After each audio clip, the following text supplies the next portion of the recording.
ఎక్కడ కళాకారులు గౌరవించబడతారో సన్మానించబడతారో ఆ రాజ్యం సుభిక్షంగా ఉంటుంది, చల్లగా ఉంటుంది అన్నది మన పెద్దలు చెప్పిన మాట. ఈ రోజున ఈ పౌర సన్మాన సభ చూస్తుంటే, ఇంతమంది వేల మంది తరలి వచ్చేటువంటి సభ చూస్తుంటే, ఇంత పద్మ పురస్కారాలతో ఇంతమంది కళాకారులకు గొప్ప వ్యక్తులకు ఇక్కడ సన్మానం జరుగుతుంటే నాకు అది అక్షర సత్యం అనిపిస్తుంది. అలాగా అది గుర్తుకొచ్చేలాగా ఉన్నటువంటి ఈనాటి ఈ సభ తెలంగాణ రాష్ట్ర ప్రభుత్వం పద్మ అవార్డు గ్రహీతలకు ఇలా గౌరవిస్తున్న ఈ సభలో ముఖ్య అతిథిగా విచ్చేసినటువంటి మా మిత్రులు గౌరవనీయులు శ్రీ రేవంత్ రెడ్డి గారికి, మరొక సోదర సమానులు ఉప ముఖ్యమంత్రి బట్టి విక్రమార్క గారికి, ఈనాటి ఈ సభాధ్యక్షులు జూపల్లి కృష్ణారావు గారికి, మా సినిమాటోగ్రఫీ మినిస్టర్ కోమటిరెడ్డి వెంకటరెడ్డి గారికి, మరొక మిత్రులు మంత్రివర్యులు పొంగులేటి సుధాకర్ గారికి, శ్రీనివాస్ గారికి, ఇక ఇతర పెద్దలకు, అలాగే సిఎస్ చీఫ్ సెక్రటరీ శాంతకుమార్ గారికి, ఇతర అధికారులకు, ముఖ్యంగా ఈ సభ ఇంత నిండుదనంగా ఇంత హుందాగా ఉంది అంటే కారణం తెలుగుదనానికి, తెలుగు వేష భాషలకి హుందాతనం తీసుకొచ్చి తెలుగుదనానికి నిలువెత్తు నిదర్శనంగా నిలబడి ఉండేటటువంటి గొప్పవారు, మేము ఆరాధించేవాళ్ళు మన మాజీ ఉపరాష్ట్రపతి శ్రీ వెంకయ్య నాయుడు గారికి, ఇక్కడ విచ్చేసేటువంటి ఆహ్వానితులకు, కళాభిమానులకు, సినీ అభిమానులకు, నా అభిమానులకు అందరికీ హృదయపూర్వక నమస్కారాలు తెలియజేసుకుంటాను.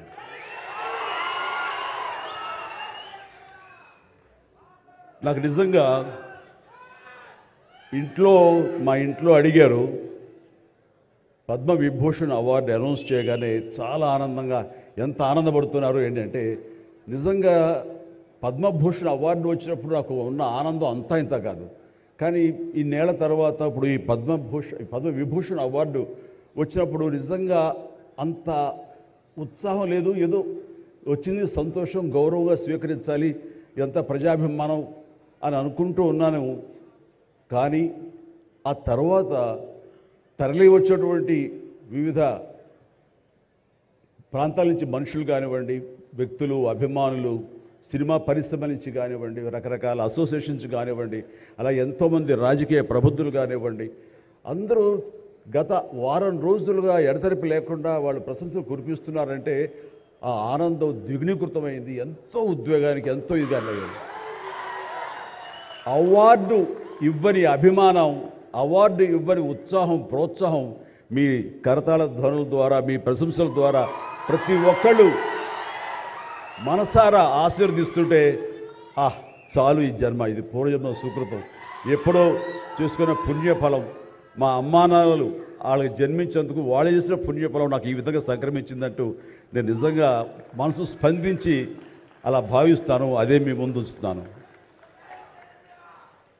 ఇక నాకు తెలిసి ప్రప్రథమంగా అవార్డులు అనౌన్స్ చేసిన వెంటనే ఒక ప్రభుత్వం స్పందించి వారికి ఈ రకంగా సన్మానం చెయ్యాలి అనే భావం రావటం అన్నది బహుశా ఎప్పుడు జరగలేదు.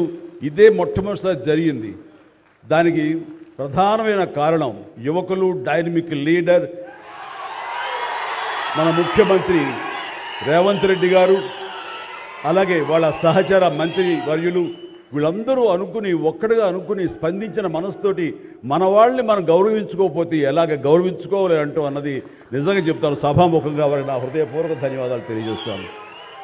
అంటే సన్మానాలకి ఇక్కడ నేనున్న కానీ మన వెంకయ్యనాయుడు గారు కానీ ఇతర పద్మ అవార్డీస్ కానీ ఎవరు కొత్త ఏం కాదు, వాళ్ళు రకరకాలుగా విధాలుగా వాళ్ళు సన్మానించబడుతూ ఉంటారు. కానీ సరిగ్గా ఇలాంటి సమయంలో ప్రభుత్వం ముందుకు రావడం అన్నది వారు ఈ కళాకారులకి కళలకి వారు ఇస్తున్న ప్రాముఖ్యతకి నిజంగా మనస్సు స్పందించి నేను నా అభినందనలు తెలియజేస్తున్నాను. ఇందులో భాగంగా నిన్న మొన్న ముఖ్యమంత్రి గారు అనౌన్స్ చేశారు, ఇక్కడ నంది అవార్డ్స్ అనేవి ఒకప్పుడు ఇస్తూ వచ్చాము. నంది అవార్డ్స్ అనేది తర్వాత అదేదో గత చరిత్రలాగా అయిపోయి మాకు అందరికీ చిన్న డిసప్పాయింట్మెంట్ ఉంది అటు ఇరు రాష్ట్రాల్లో కూడా. అరే కళాకారులు ఇంత నెగ్లెక్ట్ చేస్తున్నారు, ఇంత నిర్లక్ష్యపరుస్తున్నారు, ఎందుకు ఉత్సాహపరచట్లేదు? అది పెద్ద గొప్ప విషయం కూడా కాదు అది. అండ్ అది ఇస్తే కనుక చాలామంది చాలా ఉత్సాహం ఉంటుంది, ఆ ప్రోత్సాహంతో మరింత ముందుకెళ్తారు. తద్వారా ఎన్నో సినిమాలు కానీ నాటకరంగం కానీ ఇవన్నీ అభివృద్ధి చెందుతాయి. తద్వారా ఎంతోమందికి ఎంప్లాయ్మెంట్ కానివ్వండి, ఎంతోమంది ప్రోత్సాహం కళాకారులు ఇంకొంచెం రావడం కానివ్వండి. ఆ రకంగా ఈ రోజున చూస్తే కనుక మన సినిమాలు ప్రపంచవ్యాప్తంగా ముందుకెళ్తున్నాయంటే అలాంటి ప్రోత్సాహం అలాంటి ఉత్సాహం ఉండబట్టే. సో ప్రభుత్వ పరంగా కూడా అలాంటివి ఉంటే కనుక ఇది మరింత ముందుకెళ్ళడానికి అవకాశం ఉంది. అది గుర్తెరిగి ఈ రోజున ఆ అవార్డులు మళ్ళీ మనం రెజ్యూమ్ చేస్తాం, మళ్ళీ తిరిగి మళ్ళీ ఇస్తామని ఆ నిర్ణయం తీసుకోవటం, దానికి పేరు ప్రజాగాయకుడు. జీవితం అంతా కూడా రెవల్యూషనరీగా మార్పు తీసుకురావాలని ప్రయత్నించే నిరంతర శ్రామిక కళాకారుడు శ్రీ గద్దర్ గారు. గద్దర్ గారి పేరున అవార్డులు ఇవ్వటం అన్నది ఎంతో సముచితం, ఎంతో ఆనందం, ఎంతో ముదాహం. అలాంటి నిర్ణయం తీసుకున్నటువంటి మా ముఖ్యమంత్రి రేవంత్ రెడ్డి గారికి వారి సహచర్యులకి నేను మనస్ఫూర్తిగా నా హృదయ ధన్యవాదాలు ఈ సభాముఖంగా తెలియజేస్తున్నాను.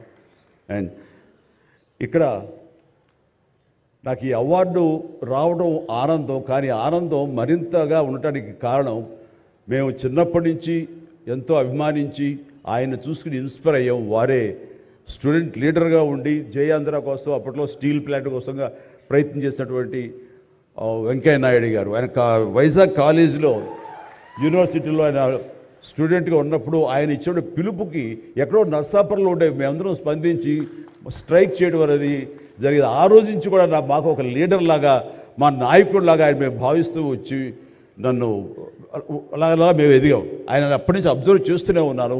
ఆయన వాగ్ధాటికి నేను పెద్ద ఫ్యాన్ని. ఆయన మాట్లాడే మాటలు అలాగా నోరు వెళ్ళగట్టి చూస్తుంటాను. ఇప్పుడు కూడా అదే ఎదురు చూస్తాను.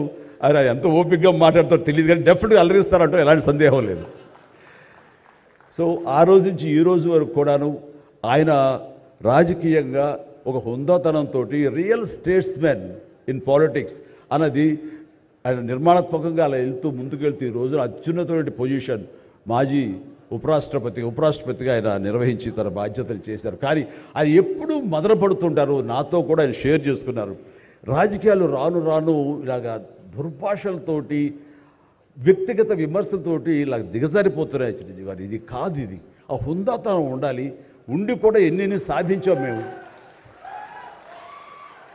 అది ఇదవుతున్నట్టు ఎంత మదన పడుతున్నారంటే వన్ కూర్చున్నప్పుడు ఆయనతో నాతో చెప్పినప్పుడు ఇప్పుడు కూడా అలాగే అయిపోతుంది. అలా అవ్వకుండా ఉంటే బాగుంటుంది అంటే అలాంటి అవ్వకుండా ఉంటే బాగుంటుందన్న ప్రయత్నంలో నేను కూడా మిమ్మల్ని ఇన్స్పిరేషన్గా తీసుకుని నేను వెళ్ళినవాడేనండి.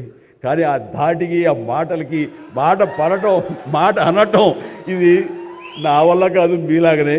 కాబట్టి నేటి రాజకీయాల్లో మనం అన్ఫిట్ అంటారా, లేకపోతే మనలాంటి వాళ్ళు ఇలాగా ఎగైన్ ప్రతిసారి ప్రతి చోటని చెబుతూ ఉంటే ప్రజలు వాళ్ళు మోటివేట్ అయ్యి అలా దుర్భాషలాడి రాజకీయంగా వ్యక్తిగతంగా విమర్శ చేసే వాళ్ళని కానీ తిప్పి కొట్టగలిగితే ఖచ్చితంగా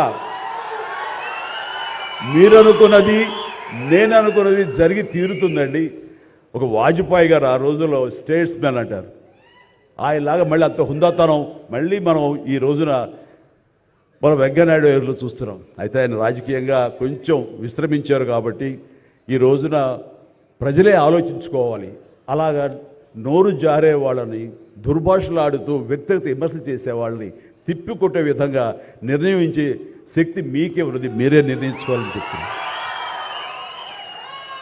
ఈ రోజున రకరకాల రంగాలకు సంబంధించినటువంటి గొప్ప గొప్ప వ్యక్తులు వాళ్ళు గుర్తింపు వస్తుందా రాదా అని కాదు, అది వాళ్ళ ఇంట్రెస్ట్ కొద్ది. ఈ రోజున ఇక్కడ ఒక్కొక్కరు శిల్పకళాకారులు ఉన్నారు, అలాగే కొన్ని art forms of village rural సంబంధించిన వాళ్ళు ఉన్నారు, సమయ గారు ఇట్లాగా అలా రకరకాల కవులు ఉన్నారు. వీళ్ళందరూ కూడాను ఆ పని చేసుకుంటూ వెళ్ళిపోయి అదే మా జీవితం, అదే మా ధ్యేయం అంటూ అలా ముందుకు వెళ్ళిపోయి దీంట్లో ఈ రోజున ప్రభుత్వాలు గుర్తించి వాళ్ళకి పద్మశ్రీ అవార్డులు ఇవ్వటం అన్నది, పద్మ అవార్డుతో గౌరవించుకోవడం అన్నది ఈ సందర్భంగా నేను వాళ్ళ గుర్తించినటువంటి భారత కేంద్ర ప్రభుత్వానికి నేను మనస్ఫూర్తిగా నా అభినందనలు తెలియజేస్తాను, నా సంతోషాన్ని వ్యక్తపరుస్తాను.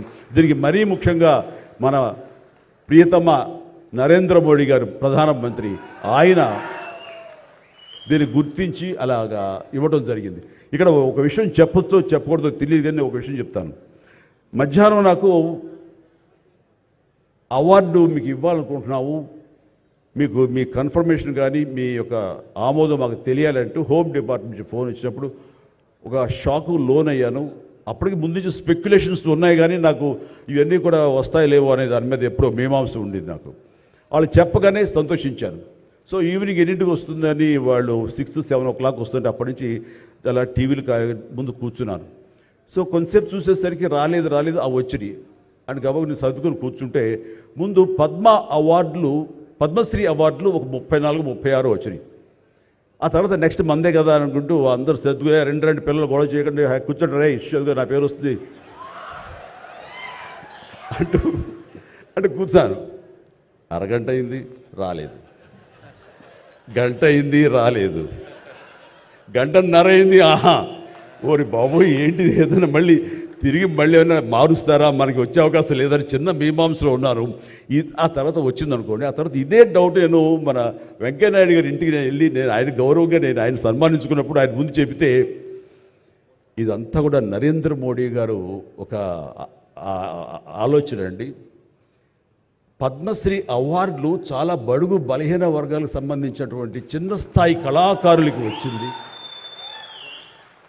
ఒకేసారి వెంకయ్యనాయుడు గారి పేరు, చిరంజీవి పేరు, పద్మ సుబ్రహ్మణ్యం పేరు, వైజయంతిమాల బాలి పేరు వస్తే కనుక అది సుస్పష్ట, అది ప్రముఖంగా వేసేస్తారు. అలా వేసినప్పుడు వీళ్ళ గురించి ఎవరు చెప్పుకుంటారు? కాబట్టి వీళ్ళ గురించి చెప్పుకోవాలి అంటే గంటన్నర టైం మధ్యలో గ్యాప్ ఇవ్వండి. గంటన్నర వరకు వాళ్ళ గురించి చర్చ జరుగుతుంది. వాళ్ళు ఎవరు అంటారు, ఇక్కడ సమ్మయ్య ఎవరు, ఆచార్య గారు ఎవరు, ఇలా పేర్లని చెప్పుకుంటూ వాళ్ళ గురించి ఆలోచిస్తారు, చర్చించుకుంటారు. వాళ్ళకి గుర్తింపు వస్తుంది. అది రిజిస్టర్ అయిన తర్వాత దెన్ చిరంజీవి వెంకయ్యనాయుడు గారు డబ్బు ఇష్టం అన్నారు. అది నిజంగా గొప్ప ఆలోచన, గొప్ప ఇది. వారి గురించి తెలుసుకున్న తర్వాత నాకు నరేంద్ర మోడీ గారి మీద గౌరవం మరింత పెరిగింది ఆయన చిన్న ఆలోచించి. సో ఇలాంటి సన్మానం జరగటం అన్నది నాకు నిజంగా అత్యంత గౌరవంగా భావిస్తాను. నా జన్మ సార్థకమైందని భావిస్తున్నాను. ఎన్నో కార్యక్రమాలు చేశాను. ఇది సినిమాల్లో రాణించినా కూడా సినిమాల్లో ఎంతో ప్రప్రథమ స్థానంలో ఎన్నో సంవత్సరాలు దశాబ్దాలుగా ఉండటమే కాకుండా ఆర్టిస్ట్కి సామాజిక బాధ్యత, సామాజికటువంటి సేవ చెయ్యాలి. అది నేను అనుకోను కాదు, ఏమీ కాదు, నాకు అనిపించి నా అభిమానులు అందరూ కలిపి వాళ్ళు ఎంతసేపటికి సినిమా థియేటర్లకో వాల్ పోస్టర్లకో పాలాభిషేకాలకో వీటి కొట్టుకోవడాలు వీటికి ఉండేటటువంటి కల్చర్ని మనం మార్చాలి అనే ఉద్దేశంతో వీళ్ళందరూ శక్తివంతులు. ఇలాంటి శక్తిని అన్గైడెడ్ మిస్సైల్లా ఉండకుండా దీని అన్నింటి ఛానలైజ్ చేస్తే కనుక వీళ్ళ చేత సత్కార్యాలు మనం చేయించుకోవచ్చు అనే భావం నాకు లేట్ 90s వచ్చింది. అందులో భాగంగా ఆ రోజున బ్లడ్ దొరకక ఎంతోమంది మరణిస్తున్నారని తెలిసిన తర్వాత ఇంతమంది ప్రజానీకం ఉండి కేవలం బ్లడ్ అనేది హాస్పిటల్లోనో లేకపోతే ఫార్మస్యూటికల్స్లోనో దేడు దొరకదు మనకి. అది మనిషి ఇంకో మనిషికి ఇస్తేనే దొరుకుతుంది. అలాంటిది మనుషుల్లో ఇన్స్పైర్ చేయక వాళ్ళు స్పందింపచేసే విధంగా ఎవరు ముందుకు రాక జరుగుతుంది. కాబట్టి నేను ఎందుకు చేయకూడదు? నా అభిమానులు అనేవాళ్ళు ఎస్ ప్రాణం ఇస్తామంటారు. ప్రాణం వద్దు, రక్తం ఇవ్వండి అంటూ నేను 25 సంవత్సరాల క్రితం ఇక్కడ బ్లడ్ బ్యాంక్ పెట్టిన తర్వాత ఈ ఉత్సాహం ఏమైనా పొంగులాగా ఉండి తర్వాత చల్లబడిపోతుందా అని అనుకున్నాను. కానీ లేదు, ఒక జీవనదిలాగా సాగుతూనే ఉంది. ఈరోజు కూడా మీ అందరి ప్రభావంతో ఎక్కడ మంచి కార్యక్రమం కానీ పుట్టినరోజు కానీ శుభకార్యం చేయాలన్న ప్రతి ఒక్కరు రక్తదానం కోసం ముందుకు వస్తున్నారు, రక్తదానం ఇస్తున్నారు అంటే కనుక దానికి ప్రప్రథమంగా నడుం బిగించింది నేను, నా అభిమానం చెప్పలో గర్వంగా ఉంది నాకు ఈ రోజుకి. అలాగే మన కరోనా క్రైసిస్ వచ్చినప్పుడు బయటికి వెళ్ళే అవకాశం లేదు, ఉపాధి లేదు, ఇంట్లో కట్టుబడి ఉండాలి. ఇలాంటి పరిస్థితుల్లో వాళ్ళందరికీ నిత్యావసర వస్తువులకు చాలా కష్టపడిపోతారు అనుకున్నప్పుడు నా ఇతర మిత్రుల సహాయ సహకారాలతోటి నేను పెద్ద ఎత్తున వాళ్ళకి 4 నెలల పాటు మన ఇళ్లలో తినే హై క్వాలిటీ గ్రాసరీస్ నేను వాళ్ళకి అందివ్వడం జరిగింది. అది వాళ్ళు బయటికి రాలేరు, పోలీసులు వాళ్ళు చాలా స్ట్రిక్ట్గా ఇంటికే పరిమితం చేస్తారు, ఏం తింటారు. అప్పుడు నా అభిమానులు నేను ప్రోత్సహించి వెళితే నా అభిమానులు ప్రతి ఇంటికి వెళ్ళి ఆ బ్యాగ్స్ ఇచ్చేవాళ్ళు. అది గొప్పగా నాకు ఎంతో సంతృప్తి ఇచ్చింది. అలాగే ఆక్సిజన్ దొరకని పరిస్థితుల్లో, ప్రభుత్వాలు కూడా చేయలేని పరిస్థితుల్లో, హాస్పిటల్స్ అన్నీ కూడా చేతులు తీసిన పరిస్థితుల్లో నేను నా మిత్రుల సహకారంతో, నేను స్వయంగా నా అభిమానులతో వారం రోజుల్లో 32 ప్లేసెస్లో ఈరోజు ఆక్సిజన్ అందివ్వడం జరిగింది. అలాగే కాన్సన్ట్రేటర్స్ ఇవ్వడం జరిగింది. ఇవన్నీ కూడా ఏంటంటే చెయ్యాలనే తపనతోటి, బహుశా ఇవన్నీ కూడాను నాకు ఈ రోజున ఈ అర్హత రావడానికి, ఈ అవార్డు రావడానికి నాకు దోహదపడిందేమో అనుకుంటున్నాను. భగవంతుడా ఇంకా నాకు ఈ శక్తి సామర్థ్యాలు ఇవ్వు, ఈ ఆలోచన ఇవ్వు.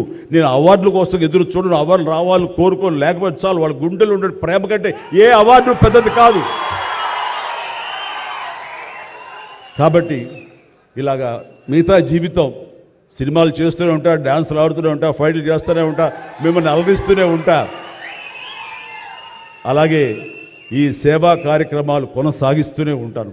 ఇది మీకు చెబుతూ ఈ అవకాశం ఇచ్చినటువంటి తెలంగాణ రాష్ట్ర ప్రభుత్వానికి, మరీ ముఖ్యంగా మా ముఖ్యమంత్రి గారికి, మా ఉప ముఖ్యమంత్రి భట్టి గారికి, అలాగే మా సినిమాటోగ్రఫీ మినిస్టర్ గారికి, మిగతా ఇతర మినిస్టర్స్ అందరికీ నా హృదయపూర్వక ధన్యవాదాలు తెలియజేస్తూ థ్యాంక్ యూ సో మచ్. జై హింద్.